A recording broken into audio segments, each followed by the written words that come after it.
capitale où la course doit faire escale pour sa troisième étape. Face au danger des incendies, les autorités ont maintenu le parcours du peloton et les 196 km entre Granollers en Espagne et les Angles. Les coureurs emprunteront le chemin prévu, contrairement à la caravane publicitaire qui, elle, ne circulera pas. Le dispositif sera limité au passage des seuls coureurs et des véhicules indispensables à l'organisation de l'épreuve, ont expliqué les autorités. Le public, lui, est invité à ne pas se rendre aux abords du parcours. Des restrictions qui concernent les 44 derniers kilomètres et qui priveront les spectateurs du dénouement final de l'ascension jusqu'aux Angles, la ligne d'arrivée se situant à environ 70 km du lieu où l'incendie a démarré samedi soir.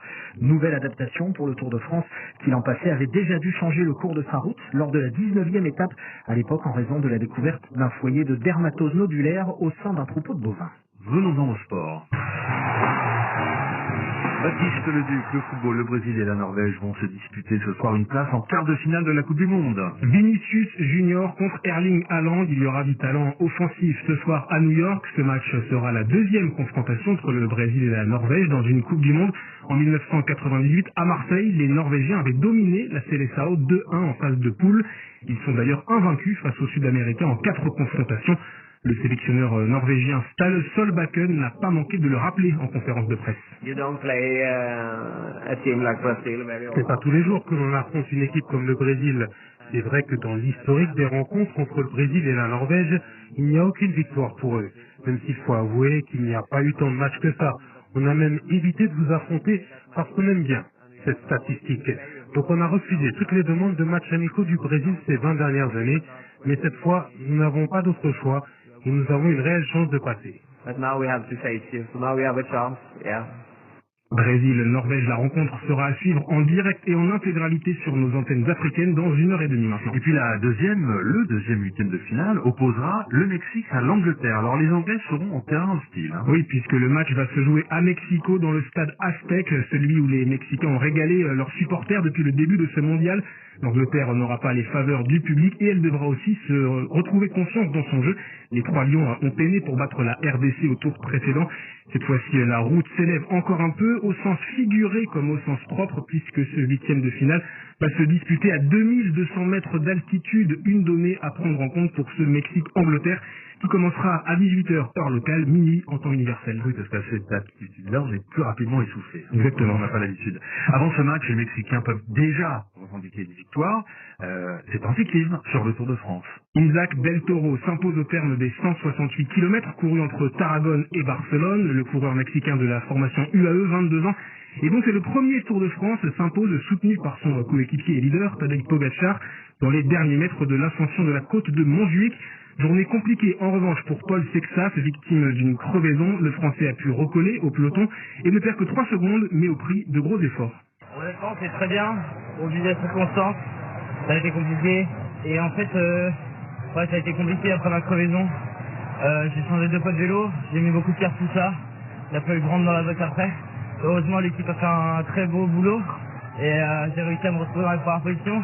Forcément, j'ai laissé les cartouches là. Donc après, je me suis dit, j'essaie de reprendre les forces jusqu'à la fin. C'est ce que j'ai fait. Là, j'ai monté moins fort que j'attendais à la dernière bosse. Donc j'ai eu un peu d'énergie. À la fin, je me suis fait un peu avoir au placement au début de la descente. On a pris une cassure au pied de la dernière montée. Donc, mais voilà, 3 secondes, c'est pas grand chose. Et c'est un bon début de tour. Le maillot jaune de leader reste sur les épaules du Danois Jonas Vingegaard, 4e de cette deuxième étape. Et puis de la Formule 1 avec l'arrivée du Grand Prix de Grande-Bretagne. Remporté par un monégasque, Charles Leclerc a franchi la ligne d'arrivée en première position devant les Britanniques George Russell et Lewis Hamilton. La course s'est terminée dans la confusion après la sortie de piste de Max Verstappen et c'est la première victoire de Charles Leclerc en Formule 1 depuis près de 2 ans. Voilà pour les sports. Ainsi va le monde, vous écoutez Radio France Internationale.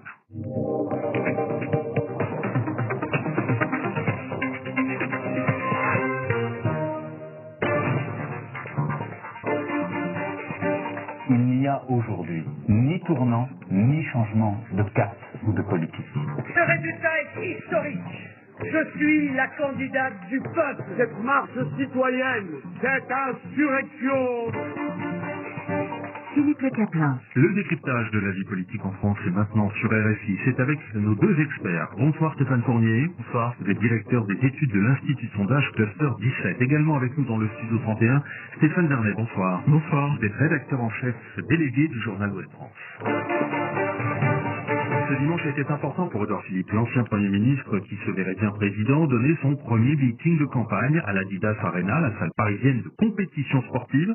Le candidat d'Horizon à l'élection présidentielle veut démontrer sa capacité à mobiliser ses militants et il leur a promis de mener une politique de vérité. J'assume de dire aux retraités qu'il faudra contribuer davantage au financement de notre système social. J'assume de dire aux cadres et aux employés du secteur public et privé qu'il faudra travailler plus longtemps, aux catégories les plus aisées, qu'on n'a pas besoin de réinventer des impôts idiots pour leur demander à elles aussi de contribuer au redressement national, à l'État, à ses agences, aux collectivités, que les Français attendent d'eux qu'ils se serrent la ceinture et donnent l'exemple. Alors ce premier grand meeting d'Édouard Philippe était d'autant plus important au regard d'une baisse de popularité révélée dans le dernier sondage Odoxa Blackbone pour le Figaro. 57% des Français n'ont pas une bonne opinion de lui, c'est 11% de plus en 2 ans. Vous êtes sondeur, Stéphane Fournier, votre analyse? Écoutez, on a à peu près, nous, dans nos chiffres, la même chose. Édouard Philippe reste la personnalité la plus appréciée du bloc central, mais sa cote de popularité s'est érodée depuis 1 ou 2 ans, effectivement. C'est dû à quoi? C'est dû en partie à des sorties contre le président de la République qui ont contribué à abîmer son image, parce que on sait bien que dans le camp présidentiel, il y a une prime à la stabilité, il y a une prime à la continuité, et Édouard Philippe est apparu comme un facteur d'instabilité, puisqu'il a quand même appelé à la démission du président de la République, ce qui n'est pas rien. Et donc ça fait partie des choses qui ont érodé sa popularité. Et effectivement, ça se maintient à un bon niveau, mais c'est relativement faible quand même pour attaquer une présidentielle qui sera incertaine. Et cela pour le bénéfice de Gabriel Attal, qui est l'autre candidat du camp, on va dire, macroniste, Stéphane Vernet. Oui, alors après, il faut voir. C'est-à-dire que pour l'instant, ça ne fait que commencer. On est quand même très très loin de l'échéance. On est à un an enfin un peu moins d'1 an aujourd'hui de l'élection présidentielle. Tout dépend de ce qui va se passer pendant la campagne, de l'image que les uns et les autres vont donner, des arguments qui vont être développés, la façon dont ils vont faire campagne. Et là-dessus, je trouve que moi, ce que j'ai pu voir du meeting d'Édouard Philippe à son lancement, je trouve qu'il a été plutôt très bon en fait. Il y avait une vraie ambiance, il était combatif, etc. Une position d'homme d'État. Et puis il a en temps du sang et des larmes. Non, mais il y a ça, mais il n'y a pas que ça. C'est-à-dire qu'il a commencé par un long développement concernant son histoire familiale, ses origines, etc. Il a fait ce qu'il fait jamais d'habitude. Il parle pas de lui en fait. Et là, il l'a beaucoup fait, et il l'a plutôt bien fait. Et je trouve qu'il y avait cette dimension, dans cette façon de faire, il y avait une espèce d'approche qui consistait à fendre l'armure, à se révéler, à s'ouvrir, à se présenter différemment de ce qu'il peut faire d'habitude.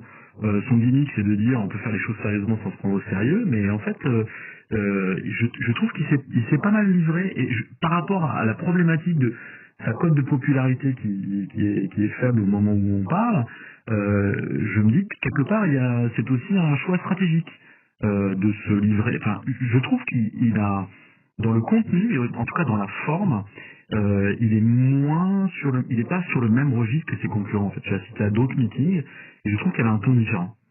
En tout cas, il a engrangé plusieurs appuis cette semaine, des appuis au centre et un soutien qui n'est pas passé inaperçu du côté de l'air, ce qui a d'ailleurs fait grand bruit puisque Laurent Wauquiez s'est rangé derrière lui. Dans le journal Le Figaro, il a dit tout le bien qu'il pensait d'Édouard Philippe, capable de redresser la France, et il a même conseillé, sans le citer, à Bruno Retailleau de savoir se retirer. Autant dire que la guerre des chefs a éclaté ouvertement entre les deux hommes, Stéphane Fournier. Oui, alors le problème des déclarations de Laurent Wauquiez, c'est qu'on ne sait jamais vraiment ce qu'elle recouvre, c'est-à-dire où est le degré de sincérité, à quel niveau se trouve le degré de sincérité dans telle ou telle déclaration. Si on passe outre le fait que ça soit Laurent Wauquiez qui fasse cette déclaration, ce que ça dit, c'est qu'Édouard Philippe est un des seuls aujourd'hui qui arrive à rallier, en tout cas à attirer le soutien d'un certain nombre de personnalités, que ce soit des gens de Renaissance, des gens des Républicains, et il se retrouve un peu en position centrale. Maintenant, une forme de pression sur Retailleau qui est en réalité